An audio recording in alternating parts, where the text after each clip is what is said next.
अऊज़ु बिल्लाहि मिनश शैतानिर रजीम, बिस्मिल्लाहिर रहमानिर रहीम।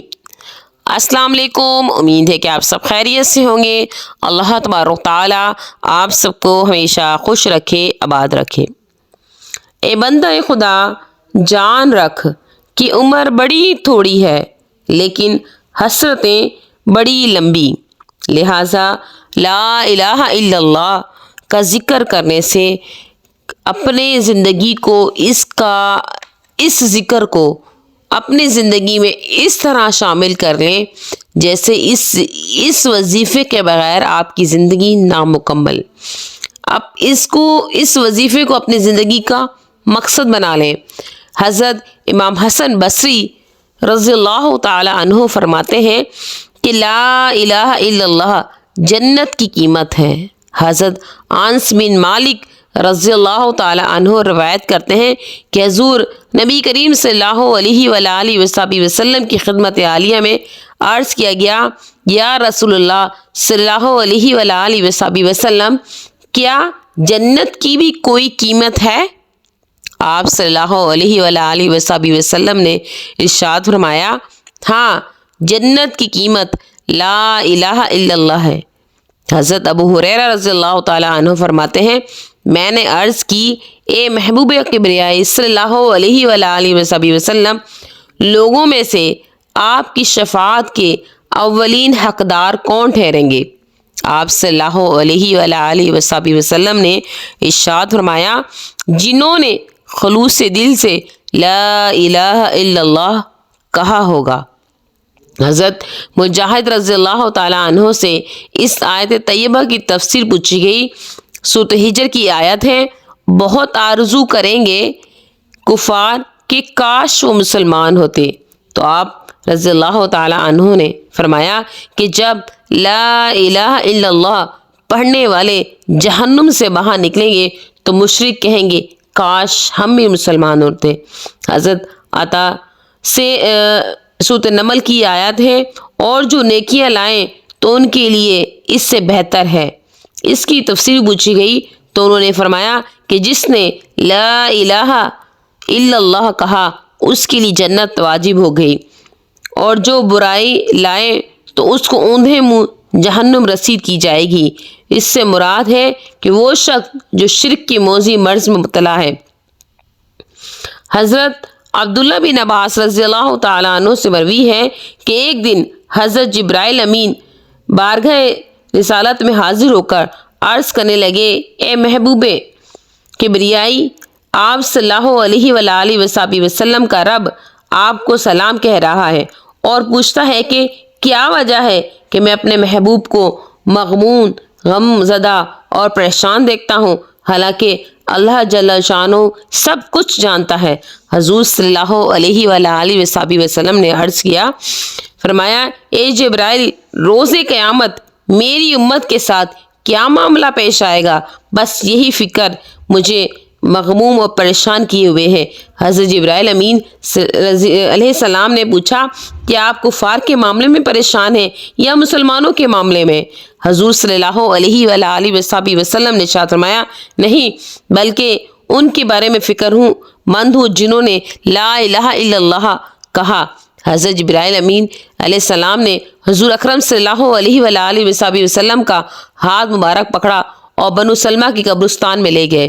एक कब्र पर हज़रत जिब्राइल अमीन अलैहिस्सलाम ने अपना दायां बाजू मारा और कहा, एक कब्र में पड़े हुए अल्लाह तबारक तआला के हुक्म से उठ खड़ा हो।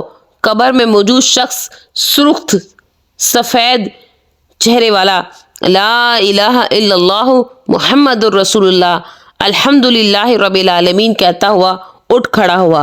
हज़रत जिब्राइल अमीन अलैहिस्सलाम ने कहा, वापस लौट जाओ। वो सबका हालत में वापस पलट गया। फिर जो हज़रत जिब्राइल अमीन अलैहिस्सलाम ने एक और कब्र पर अपना बायां हाथ मारा और कहा, अल्लाह के हुक्म से उठ। कब्र से काले स्याह चेहरे वाले, नीली आंखों वाला एक शख्स यूं पुकारता हुआ बाहर निकला, हाय अफसोस, हाय नदामत, हाय बुरा हाल। हज़रत जिब्राइल अमीन अलैहिस्सलाम ने फरमाया, तुम भी लौट जाओ। वो भी अपनी कब्र में वापस लौट गया। हज़रत जिब्राइल अमीन अलैहिस्सलाम कहने लगे कि रोज़े क़यामत हर शख्स को اسی حالت میں اٹھایا جائے گا جس حالت میں وہ مرا ہوگا۔ حضور اکرم صلی اللہ علیہ وآلہ وسلم ارشاد فرماتے ہیں کہ اپنے مرنے والے کو کلمے کی تلقین کیا کرو۔ کلمہ طیبہ گناہوں کا ملیہ میٹ کر دیتا ہے، گناہوں کو ختم کر دیتا ہے۔ صحابہ کرام رضی اللہ تعالیٰ عنہ نے عرض کیا، یا رسول اللہ صلی اللہ علیہ وآلہ وسلم، اگر کسی نے اپنی زندگی میں اسے کثرت سے پڑھا ہو تو حضور صلی اللہ علیہ وآلہ وسلم نے فرمایا یہ تو بہت زیادہ گناہوں کو مٹاتا ہے۔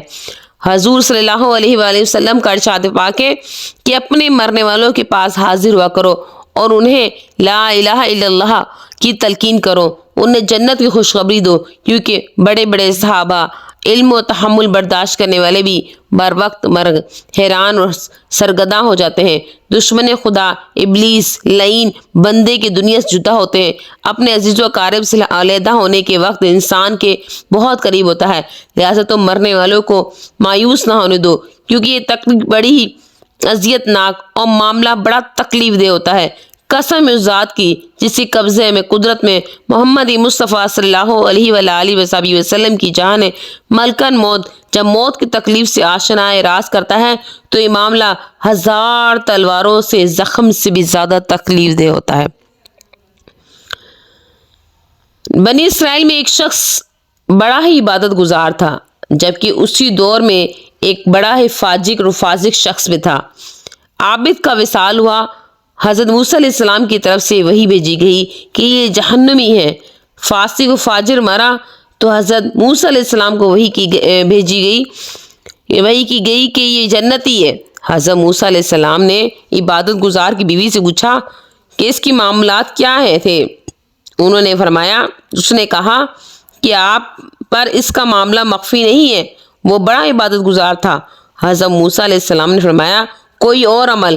کہنے لگی جب سونے کے لیے بستر پلیٹتا تو یوں کہا کرتا تھا، اگر موسیٰ کی شریعت برحق ہے تو پھر ہمارے لیے باعث مبارک ہے۔